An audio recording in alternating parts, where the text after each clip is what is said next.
Okay, so this video we're talking about Roadside. This is always a little bit of a sore subject because a lot of people get burned when they have to use this coverage, or at least they feel like they have been.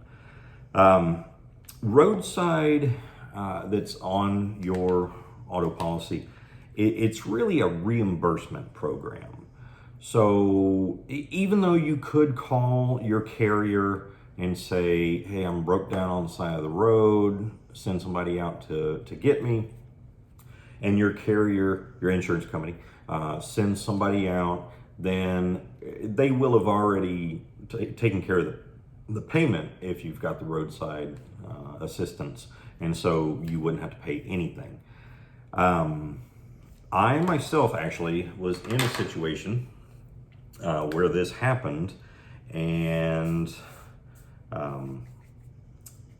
it has forever changed the way I recommend doing this stuff.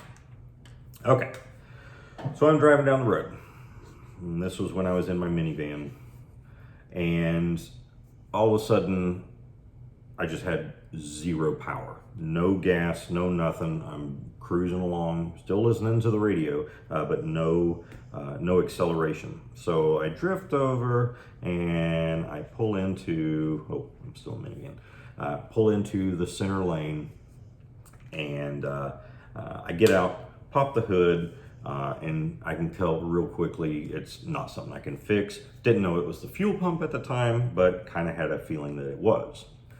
So I thought to myself, hey, this is a great opportunity to experience a roadside claim from a customer's point of view.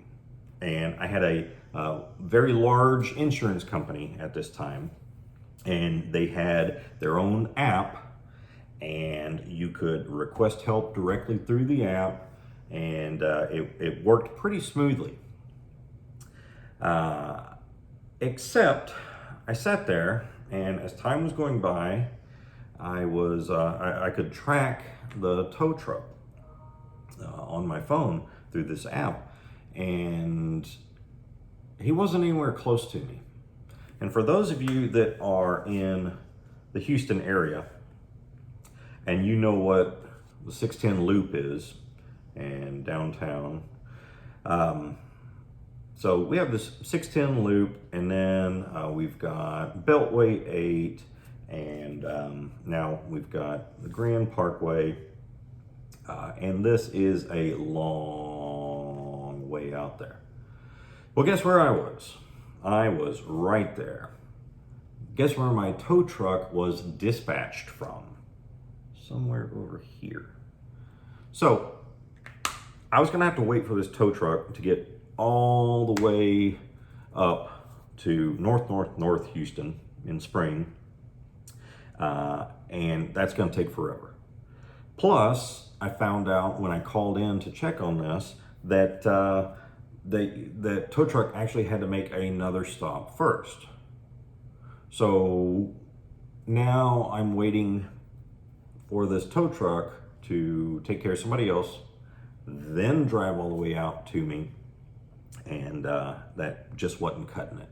So what I did instead was I looked up, and I definitely recommend you do this, I looked up the phone number for my auto repair shop, and I called them, and I said, hey, can you guys send a tow truck? Here I am. And it was 20 minutes away, and they said sure. And so their little tow truck came, and should we see if we can draw a tow truck? Yeah, why not? Actually, it was a flatbed. So they picked me up. They were there in 20 minutes. This other tow truck hadn't even made it to his first tow yet. Picked me up, drove me back to the shop. They just put it all on my bill. I paid the whole thing, and then I had a receipt for that tow, and I sent it into that same insurance company, and they reimbursed me. At that point, I had up to $120 in roadside coverage. The tow was $125, I think. So they sent me a check for $120. Nice to have because it's really, really, really cheap. But just, I wouldn't rely necessarily on calling that insurance carrier for that tow or the lockout or anything like that. My recommendation is plan ahead of time. Know where you're going to have it fixed at and have it towed there, and just basically just get whoever's closest. Most of the prices are all pretty much the same. You probably will have to end up paying a little bit, but you're going to have to pay for the whole thing up front and then get reimbursed on the back end. So the problem is, a lot of people think Roadside, they think it's a whole package of, they're going to take care of you. You make this one phone call and they can do everything and they're going to be there right away. And it's just not the case. So with Roadside, it's really inexpensive. A lot of times it's like a dollar a month per vehicle, or maybe even less. But just remember, it's reimbursement. So plan ahead, know where you're going to have work done, and if it's a business like who I use that has towing available, it just works real smoothly. It's really nice. So anyway, that's Roadside. Just make sure you understand what it does and what it doesn't. It helps to cover those problems like tows and lockout, gas delivery, tire change. But you're going to need to be patient, and you're probably just going to end up paying the whole thing up front and getting reimbursed from the insurance company later. So that's it. Roadside.